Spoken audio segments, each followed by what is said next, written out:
Enfin, elle est là.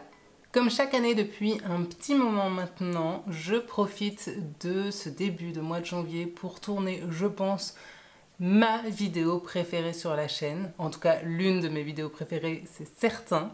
À savoir, mon top flop de l'année passée.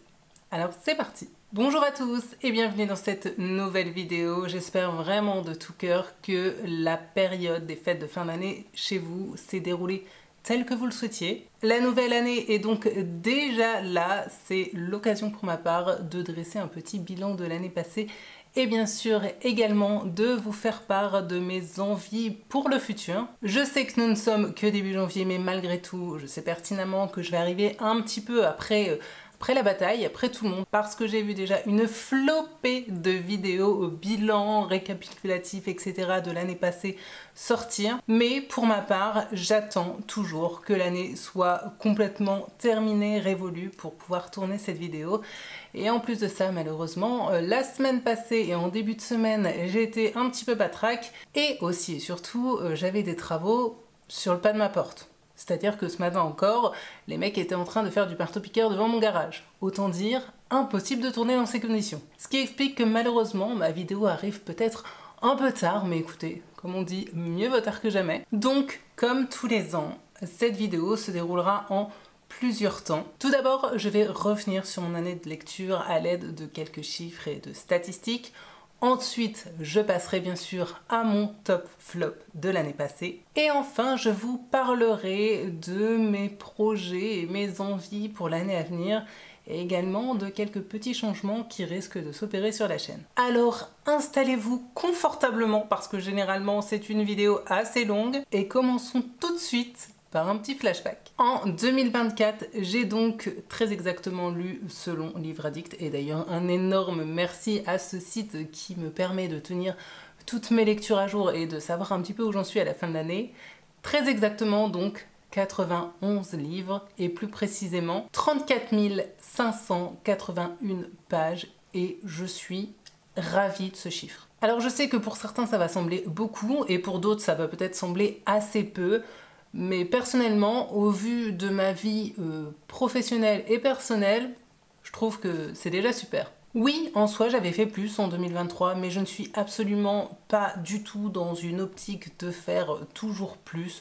Donc, je suis vraiment contente de mes statistiques de 2024. En parlant de statistiques, les mois où j'ai le plus lu sont les mois de janvier, juillet, septembre et novembre. Alors ne me demandez pas d'expliquer pourquoi, j'ai pas vraiment trouvé de raison à cela. Et ceux où j'ai le moins lu, et là c'est un petit peu plus surprenant, ce sont le mois d'août avec seulement 4 lectures et le mois d'octobre avec là pour le coup seulement 3 livres. Je pense que le mood de déprime, mauvais temps et début de l'automne y était peut-être pour quelque chose. Sans aucune surprise, l'immense majorité de ce que j'ai lu cette année était donc des romans, même si j'ai également lu 11 nouvelles ou recueils de nouvelles, ainsi qu'un essai. Toujours sans surprise, la grande majorité de ce que j'ai pu lire était classifié comme étant des lectures adultes, même si j'ai lu 6 livres qui eux étaient classés en young adulte ou en jeunesse. Et pour terminer ici avec les stats, les 3 genres les plus représentés dans mes lectures sont tout d'abord le contemporain avec très exactement 23 livres, le thriller avec 22 livres et les romans policiers avec 19 livres. Mais j'ai également lu 5 livres de fantastique, 5 romans d'horreur, merci King, ainsi que 4 classiques. Et puis en 2024, j'ai aussi abandonné 2 livres. Alors c'est très rare chez moi, mais vous voyez comme quoi cela arrive, et je dois même dire qu'avec le temps, j'ai même de moins en moins de scrupules à abandonner une lecture. Finalement, si on analyse un petit peu ces statistiques, je trouve qu'elles sont sans surprise et au global très représentatives de la lectrice que je suis et que je suis d'ailleurs déjà depuis plusieurs années. Et maintenant que nous avons terminé de parler chiffres, je vous propose que l'on passe donc à la partie que généralement vous préférez dans cette vidéo, à savoir mon top et flop de l'année passée. Je vous propose donc que l'on commence tout de suite par les flops, comme ça permettra de terminer sur une note positive. En 2024, j'ai donc lu 13 livres auxquels j'ai attribué sur Livre Addict une note allant de 11 à 13 et parmi ces 13 livres, j'en ai sélectionné 10 dont je vais vous parler aujourd'hui, 10 qui malheureusement m'ont marqué, je dirais, mais peut-être pas pour les bonnes raisons. Le retour de la catégorie « J'ai mal à mon petit cœur ». Et oui, malheureusement, comme en 2023, se trouve dans mes flops un livre de Stephen King. Aïe! Et cette année, ma déception kingesque, si je peux dire, est arrivée avec le roman Histoire de Lysée. Roman auquel j'ai donc attribué un 13 sur 20, roman pourtant dont j'attendais beaucoup et sur lequel j'aurais pu parier avant de le débuter que vraiment j'allais l'adorer. Et au final, c'est une lecture qui m'a pas mal ennuyée, dans laquelle j'ai trouvé des longueurs, avec une écriture parfois alambiquée et un peu poussive, et un roman dans lequel, au final, je n'ai jamais réussi totalement à rentrer. C'est dommage. Catégorie 2, adieu et sans regret. J'ai mis dans cette catégorie tout simplement le roman que j'ai le plus mal noté, si je puis dire, en 2024, avec une note donc de 11 sur 20. Un roman qui n'est autre que L'Archipel des Oubliés de Nicolas Beuglet. Alors, je ne vais pas m'étaler plus que ça dessus, vous le savez déjà si vous suivez la chaîne, ça faisait déjà quelques romans que j'avais un peu du mal, hein, disons-le clairement, avec Nicolas Beuglet, parce que pour moi, ces histoires sont beaucoup trop rocambolesques, avec du too much, en veux-tu, en voilà. Un schéma narratif toujours identique et une écriture, ma foi, assez pauvre. Ce titre fut donc la goutte qui a fait déborder le vase et qui, je pense, a clairement scellé le fait que je ne lirai plus de romans de Nicolas Beuglet, tout simplement. Catégorie 3, si l'ennui avait un nom. C'est presque trop poétique pour une catégorie de flop. J'attribue donc cette catégorie au tome 2 de la saga Lady Helen, un tome 2 qui s'intitulait Le Pacte des Mauvais Jours, d'Alison Goodman, auquel j'ai mis ni plus ni moins qu'un 12 sur 20. Alors j'avais lu ce roman, heureusement j'ai envie de dire, en lecture commune avec Rose, et malheureusement, pour toutes les deux, ce fut un calvaire de lecture fait d'un ennui abyssal. J'avais déjà eu beaucoup de mal avec le premier tome, mais le second a réussi le miracle d'être encore pire. C'est donc décidé, en 2025, je me farcis enfin le dernier tome de cette trilogie pour ensuite pouvoir m'empresser de revendre les 3 bouquins, dont les livres grand format au demeurant sont absolument magnifiques. Malheureusement pour moi, il n'y a justement que l'enveloppe qui est magnifique. Catégorie 4, Séverine, on est tombé sur un os. Vous le savez sûrement, j'écoute énormément les avis de Séverine de la chaîne Il est bien ce livre, parce que généralement on a des goûts et des attentes de lecture assez similaires. Malheureusement, parfois il arrive que nous ayons aussi des avis diamétralement opposés. C'est ce qui est donc arrivé avec le roman Derrière les panneaux il y a des hommes de Joseph Incardona, qui est l'un de ses romans favoris de tous les temps et auquel personnellement j'ai attribué un 13 sur 20. Ne te mets pas en colère, Steve, je suis désolée. C'est le second roman de Joseph Incardona que je lisais et c'est le second qui malheureusement se retrouve dans mes flops, donc je crois que là également c'est un auteur que je vais tout simplement arrêter de lire. Une fois de plus, dans Derrière les panneaux il y a des hommes, il y avait pour moi beaucoup trop de scènes de fesses, alors que, je le rappelle à la base, nous sommes censés suivre la traque sans relâche d'un homme qui recherche sa petite fille qui a disparu sur l'autoroute. Et très clairement, je n'ai pas du tout aimé le style que personnellement je trouve très vulgaire pour pas grand chose. Catégorie 5, de la jeunesse maladroite. J'ai lu en 2024 « Dis au revoir à ton poisson rouge » de Pascal Rutter, auquel j'ai donné un 13 sur 20. Alors oui, vous me direz, à la base, je ne suis pas du tout la cible de ce type de roman, je suis bien d'accord, mais il n'en reste pas moins que dans ma vie, et d'ailleurs encore récemment, j'ai lu pas mal de romans jeunesse, dont certains qui étaient, croyez-moi, extrêmement bons, très qualitatifs. Or, avec celui-ci, j'ai eu la sensation que c'était un roman jeunesse écrit un peu maladroitement par un papy boomer. Les tentatives d'humour tombaient complètement à l'eau et l'histoire, quant à elle, était beaucoup trop rocambolesque.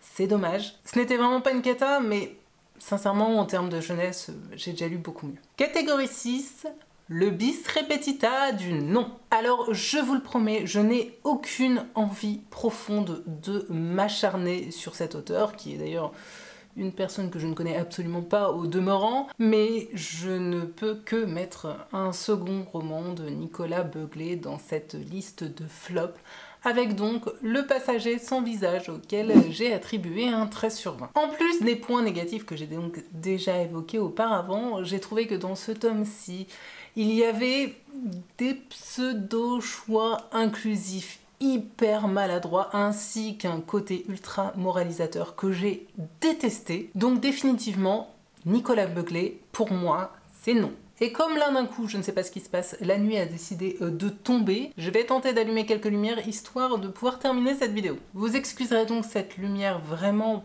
pas très heureuse ainsi que potentiellement encore le bruit des engins de chantier qui se baladent dans le quartier. Mais si je ne filme pas maintenant, je crois que cette vidéo ne sortira jamais. Catégorie 7, caricatural et cousu de fil blanc. En 2024, j'ai donc enfin décidé de découvrir l'auteur Didier Van Cauwelaert en lisant le roman Jules, le premier tome, et je me dis que j'aurais peut-être mieux fait de m'abstenir puisque je lui ai attribué un 13/20. Heureusement, il s'agissait d'un roman très court parce que j'ai absolument détesté les deux protagonistes principaux et en plus de ça, j'ai trouvé l'histoire cousue de fil blanc et sans intérêt. En bref, un roman très vite oublié qui malheureusement ne me donne pas du coup envie de retenter l'expérience avec cet auteur. Catégorie 8, survendu. J'ai très souvent entendu beaucoup de bien à propos d'Henning Mankell qui est généralement vu comme une sorte de pilier du polar suédois et j'en attendais donc beaucoup, mais je pense que Meurtrier sans visage a du coup souffert un peu du fait qu'on m'ait peut-être survendu l'auteur, car pour ma part j'ai attribué à ce roman un 12/20. Là encore, c'est un roman qui m'a énormément ennuyée. Je n'ai aimé ni le style ni l'histoire tout du long. J'ai vraiment eu l'impression de me débattre dans des sables mouvants durant ma lecture et sincèrement je n'avais qu'une hâte, c'était de le terminer, d'arriver enfin au bout parce que tout simplement je lisais ce roman pour le Black November. Donc là encore, je doute sérieusement de retenter l'expérience un jour avec cet auteur. Catégorie 9, l'effet soufflé qui retombe. Alors avec Virginie Despentes, vous le savez, généralement ça passe ou ça casse. Avec moi comme avec la plupart des lecteurs d'ailleurs. Et avec Cher Connard, ce n'est clairement pas passé puisque j'ai donné un 12/20 à ce titre. Je n'ai absolument rien retrouvé de ce que j'apprécie de cet auteur dans ce récit. Et alors que je m'attendais à lire une histoire forte, engagée et engageante avec un duel, un affrontement au centre de tout ça. Au final, j'y ai trouvé une histoire très ennuyeuse avec une plume pas mal embourgeoisée. C'était chiant à lire et ça se regardait énormément de nombril, donc là encore, je pense que je vais essayer de terminer la trilogie Vernon Subutex et qu'ensuite je tirerai définitivement un trait sur cet auteur. Et enfin vient la 10e catégorie que j'ai intitulée une déception pas si surprenante. Alors, vous le savez sûrement, j'avais découvert Maud Tabachnik avec le titre Le 5e jour, que j'avais juste adoré, qui m'a énormément marqué, que j'ai d'ailleurs toujours très bien en tête. Malheureusement, je crois que tout ce que j'ai lu d'elle depuis m'a toujours plutôt déçue, et sans surprise, ce fut donc aussi le cas de La honte leur appartient, auquel j'ai attribué là encore un 12/20.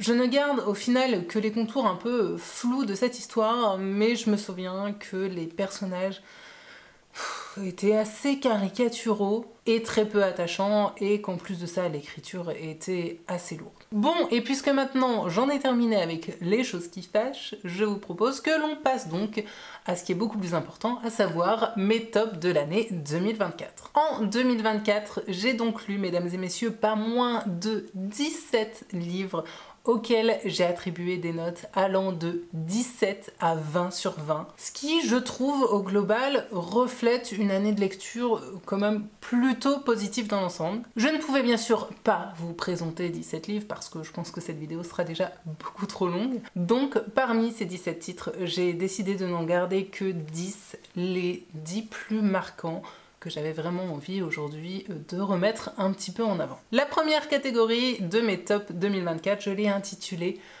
Ouf, mon petit cœur se sent mieux. Fort heureusement, tout comme en 2023, Monsieur Stephen King n'est donc pas seulement présent dans mes flops, mais aussi, et bien sûr j'ai envie de dire, dans mes tops de l'année. Ce qui est drôle, c'est que cette année, enfin plutôt l'année passée donc, mes deux meilleures lectures, en tout cas les deux que j'ai le mieux notées de Stephen King, étaient deux recueils de nouvelles. Mais celui des deux qui aurait pour moi été, je pense, le plus marquant et dont j'avais envie de vous reparler aujourd'hui, n'est autre que Nuit Noire, Étoile Morte, auquel j'ai donc attribué un 17 sur 20.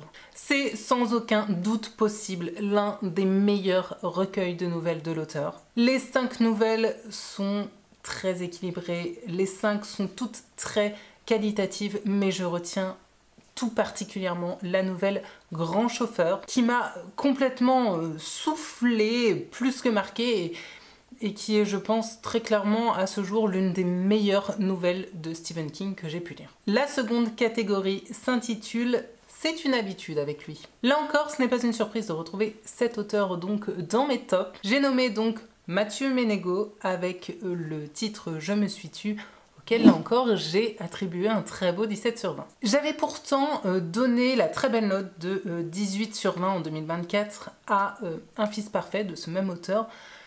Mais je sais pas, après avoir digéré les deux, je pense que vraiment celui qui me reste le plus en tête et dont j'avais du coup envie de vous reparler aujourd'hui reste Je me suis tue. Comme d'habitude avec Mathieu Ménégo, on est au cœur de la société actuelle avec une vie qui bascule et qui va venir bousculer et questionner le lecteur sur des questions sociales et sociétales souvent tabous. Vous le savez, désormais, Mathieu Ménégo, je ne m'en cache pas, fait partie de mes auteurs chouchous. Je ne vais donc pas en rajouter une couche parce que je pense que vous aurez compris tout le bien que je pense de son écriture. Et si vous ne l'avez pas encore découvert, eh bien que dire hormis foncez! Allez-y, maintenant! Catégorie 3, une autre habituée. Autre auteure française que j'apprécie énormément et qui se retrouve très régulièrement dans mes tops, j'ai nommé Amélie Antoine. Elle aussi avait deux titres cette année auxquels j'ai attribué un 17 sur 20, mais j'ai décidé de vous reparler plutôt du titre Pourquoi tu pleures, car tout simplement, une fois de plus, c'est celui des deux qui m'a le plus marqué. Je ne vous dirai pas grand chose sur ce titre parce que, comme très souvent avec les romans d'Amélie Antoine, c'est une histoire qui mérite que l'on se plonge dedans un peu à l'aveugle et qui réserve quelques surprises. Là encore, on y retrouve des sujets importants, actuels et même un peu tabous, donc là encore, n'hésitez pas, foncez. Et en plus, pour avoir pu la rencontrer à plusieurs reprises, je peux vous assurer que l'auteur est d'une gentillesse et d'une humilité incroyable, ce qui ne gâche rien, je trouve. Catégorie 4, la découverte coup de poing. En 2024, j'ai découvert l'auteur Philippe Besson avec le titre Ceci n'est pas un fait divers, auquel j'ai attribué donc un 17 sur 20 et je peux vous assurer que cette lecture m'a marqué au fer blanc. Ce titre nous plonge littéralement au cœur des violences intrafamiliales puisque pour rappel, on y suit un jeune homme dont la jeune sœur a été victime du meurtre de sa mère, tout simplement par son père. On est au cœur des violences familiales et maritales. C'est court mais extrêmement intense. C'est parfaitement bien écrit, bien exécuté et malheureusement beaucoup trop réaliste. Bref, vous l'aurez compris, je n'oublierai, je pense, jamais cette lecture et je ne peux que vous recommander, là encore, de découvrir ce titre. Catégorie 5, encore lui. Décidément, je crois qu'en 2024, je suis tout simplement tombée sous le charme de Philippe Besson puisque j'ai également lu Arrête avec tes mensonges, le second titre que je découvrais de cet auteur auquel j'ai là encore attribué un 17 sur 20. Dans celui-ci, on est sur un récit beaucoup plus personnel puisque ça nous raconte la découverte et l'acceptation de son homosexualité et aussi de sa toute première relation. C'était touchant, c'était poignant et là encore extrêmement bien écrit. Bref, vous l'aurez compris, je n'ai pas fini de lire Philippe Besson, je pense. Sixième catégorie, une lecture d'intérêt public. En fin d'année, à l'occasion du Black November, j'ai donc lu le titre Les blessures du silence de Natacha Calestrémé, auquel d'ailleurs j'ai attribué un 18/20. Et ce fut clairement pour moi ma meilleure lecture de tout le challenge et je pense très clairement l'une de mes meilleures lectures de 2024. Vous me direz, c'est un peu pour ça qu'il se retrouve dans ce top. En tout cas, l'une de mes plus marquantes de l'année, ça c'est certain. Ce titre explore et explique les mécanismes d'emprise au sein d'un couple, les relations toxiques au possible et pourquoi malheureusement bien souvent il est très difficile voire impossible pour les victimes de partir et de quitter ce conjoint qui les détruit à petit feu. Je pense sincèrement que tout le monde devrait lire ce livre pour tenter de comprendre ce qui peut se jouer au niveau de la psychologie des victimes de ce type de relation d'emprise, mais aussi pour aider peut-être à mieux déceler une potentielle relation abusive et apporter une aide concrète à celles et ceux qui malheureusement sont dans ce cas de figure. Bref, là encore, vraiment, si vous le pouvez, lisez ce roman. 7e catégorie, une super découverte qui mérite sa réputation. J'ai donc lu Seules les bêtes de Colin Niel, que j'ai absolument adoré puisque je lui ai attribué la note de 18/20. Ces dernières années, il est vrai que j'ai souvent été plutôt déçue par les romans type un peu roman choral, mais alors avec celui-ci, ce fut carton plein. J'ai été complètement emportée par l'histoire et les différents protagonistes et en plus de ça, l'écriture absolument magnifique de Colin Niel a terminé de me convaincre. Une histoire dont je pense je vais me souvenir pendant un petit moment et qui m'a permis de découvrir, donc comme je le disais, Colin Niel, dont vous pouvez être sûr, je lirai d'autres titres à l'avenir. 8e catégorie, un classique toujours aussi merveilleux. En 2024, vous le savez probablement, j'ai enfin pris le temps de relire Des souris et des hommes de John Steinbeck. C'était littéralement l'un de mes romans préférés lorsque j'étais ado. Et bon bah, ça n'a pas changé puisque je lui ai attribué là encore un 18/20. Ce classique de la littérature américaine est pour moi un roman fort, touchant, poignant, absolument génial. Et en plus de ça, je pense que si vous prenez le temps de lire cette histoire, le duo Georges-Lenny ne pourra que vous rester en tête toute votre vie. J'aime tellement ce roman que je pense sincèrement que je pourrais le relire tous les ans sans jamais me lasser de toute ma vie. Catégorie 9, encore un habitué. Encore donc un auteur très présent dans mes tops habituellement, c'est Frank Buys. En 2024, j'ai donc lu entre autres L'homme peuplé.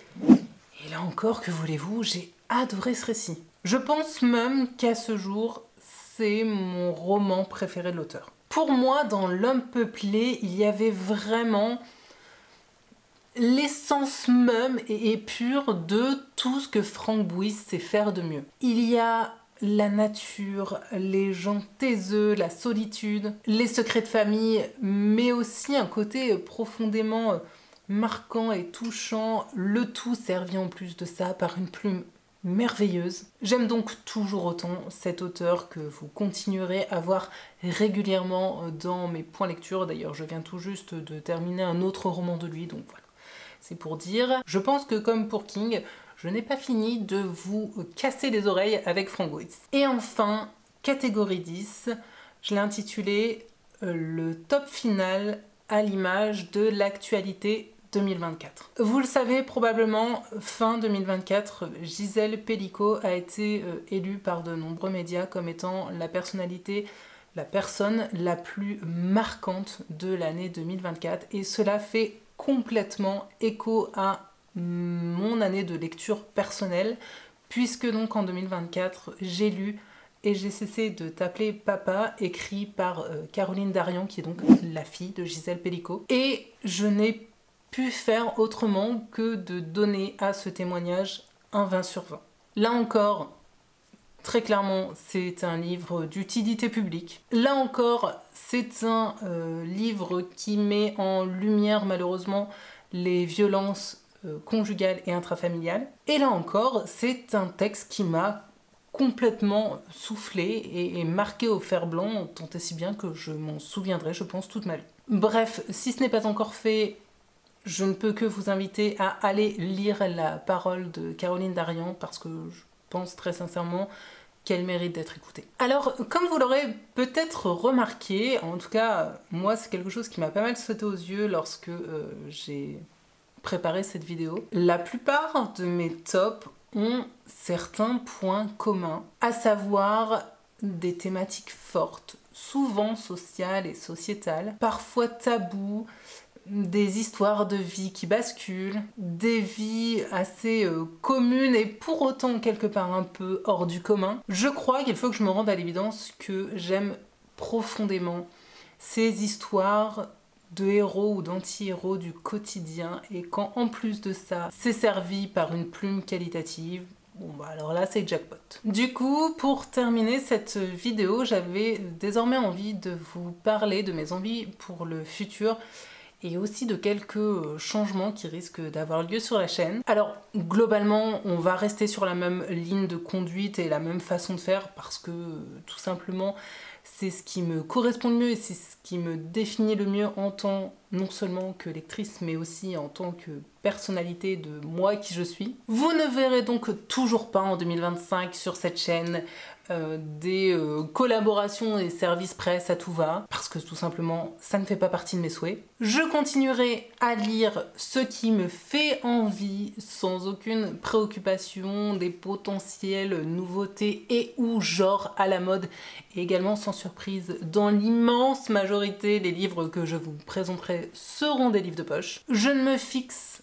aucun objectif chiffré que ce soit en termes de lecture mais également en termes de contenu. Depuis plusieurs années, je vous l'ai déjà dit, je me détache vraiment de plus en plus de cette espèce de pression qu'il y a, ou en tout cas qu'il pouvait y avoir dans ma vie il y a de ça quelques années, à produire toujours plus de contenu, ou en tout cas de façon extrêmement régulière. Je le rappelle une énième fois ici, pour ceux qui n'en auraient peut-être pas conscience, mais je ne vis absolument pas de la chaîne. Tout ce que je fais ici s'apparente plutôt à du bénévolat, donc partant de ce principe, je me dis que tout simplement, je fais ce que je peux et ce que je veux au rythme que je peux accorder à la chaîne. J'aime faire des vidéos, j'aime partager mes lectures et surtout pouvoir en parler après avec vous.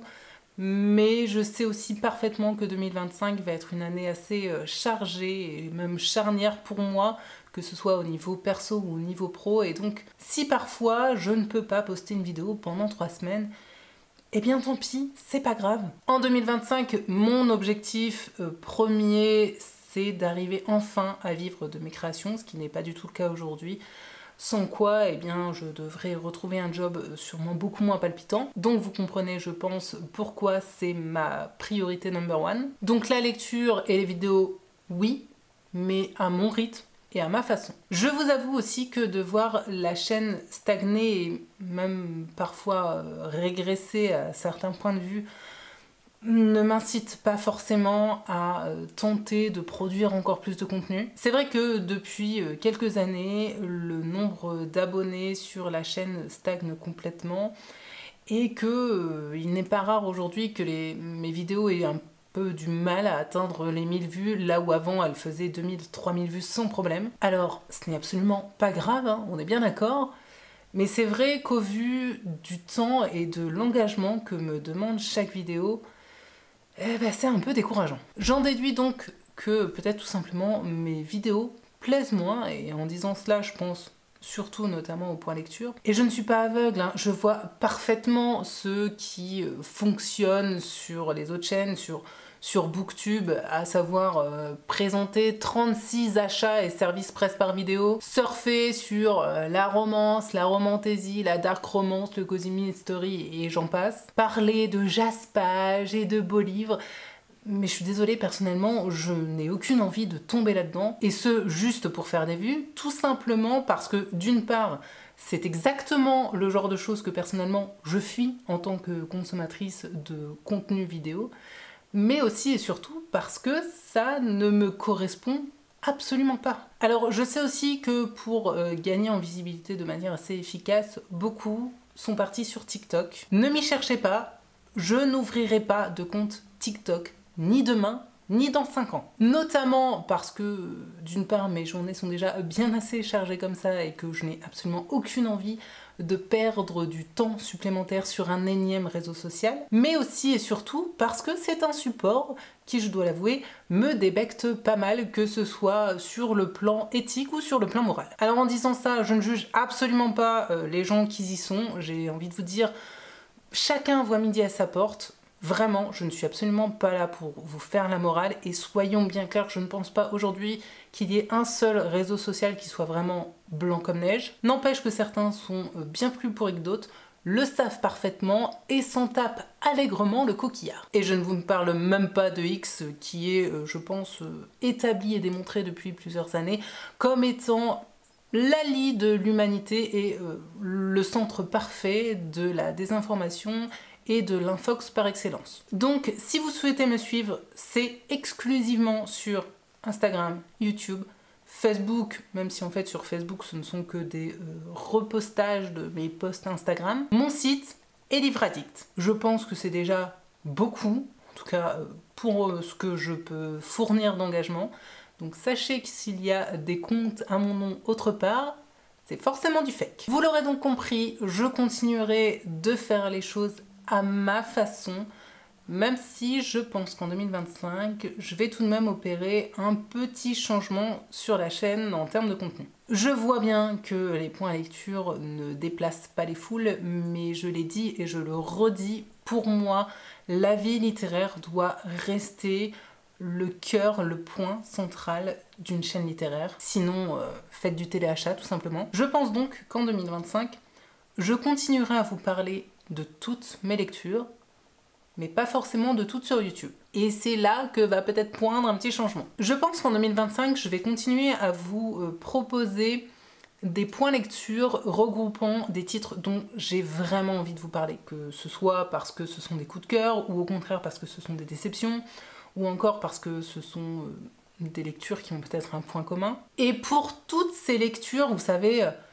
sympa, mais sans plus, sur lesquelles généralement je n'ai pas non plus 1000 choses à dire, je publierai ma chronique, bien sûr, tout d'abord sur mon site readtrade.fr, mais également sur Instagram. Cela me permettra donc de continuer à partager mes avis littéraires, mais de façon beaucoup moins chronophage, parce que voilà, de publier une chronique écrite pour moi, c'est plus rapide que de faire une vidéo.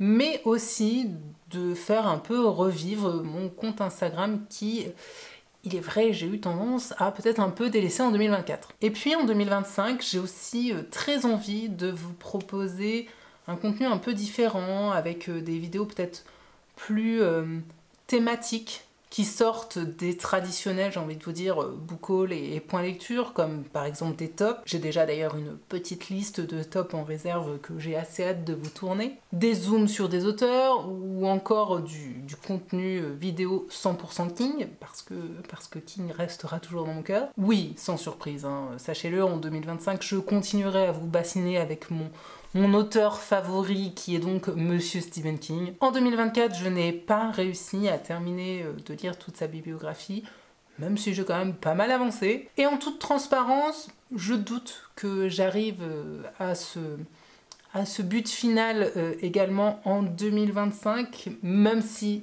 c'est certain, je continuerai à lire très régulièrement cet auteur et donc à vous en parler aussi, puisque tout simplement c'est un auteur qui compte énormément dans ma vie de lectrice. En 2025, j'aimerais aussi, tout comme l'année dernière d'ailleurs, tenter de terminer, ou en tout cas d'avancer un maximum de sagas que j'ai en cours. J'étais bien partie début 2024 à ce sujet-là, et puis je sais pas, j'ai l'impression qu'au courant de l'année, j'ai un peu perdu de vue cet objectif. Et bien sûr, en 2025, j'ai toujours cet objectif primordial de faire baisser autant que possible ma pile à lire. Alors en 2024, c'était déjà l'un de mes objectifs et je dois avouer que ce fut relativement un fail, puisque pas mal de nouveaux titres ont rejoint cette pile à lire. Non pas parce que je suis une acheteuse compulsive, parce que sincèrement, il y a bien longtemps, je pense peut-être même que ça se compte en années, que je n'ai pas fait une razzia chez Easy Cash ou un autre bouquiniste. Mais c'est vrai qu'en 2024, j'ai eu la chance de recevoir en cadeau pas mal de livres,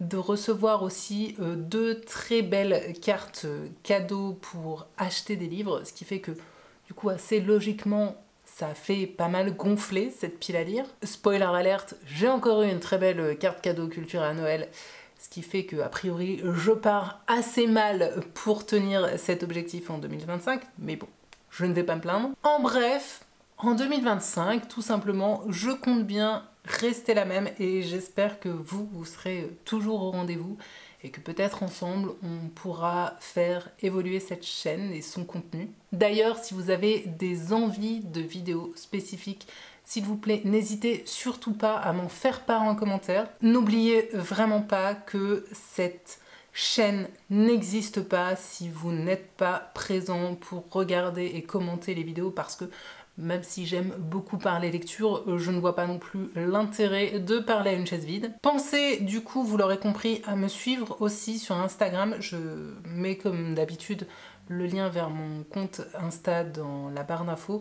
Si vous souhaitez continuer à être tenu au courant de toutes mes lectures, parce que vous l'aurez compris, je ne parlerai pas de toutes mes lectures sur YouTube. J'espère donc que cette vidéo vous aura plu et aura répondu à pas mal de vos questions quant à l'avenir de la chaîne. Si jamais vous souhaitez plus d'infos ou de réponses sur des sujets que j'aurais peut-être pas abordés, vous le savez, je suis disponible encore en commentaire pour vous répondre dès que possible. Je m'excuse encore pour les potentiels bruits de fond et cette luminosité, une fois de plus, vraiment affreuse, mais voilà, il fallait que je tourne cette vidéo maintenant, parce qu'en ce moment, c'est un peu compliqué de trouver le temps. Donc voilà, j'espère vraiment que vous aurez passé un agréable moment en ma compagnie. Sur ce, je vous dis à très bientôt sur cette chaîne, et comme d'habitude, jusqu'à la prochaine vidéo, je vous souhaite bien sûr paix, amour et littérature dans vos cœurs. Bye!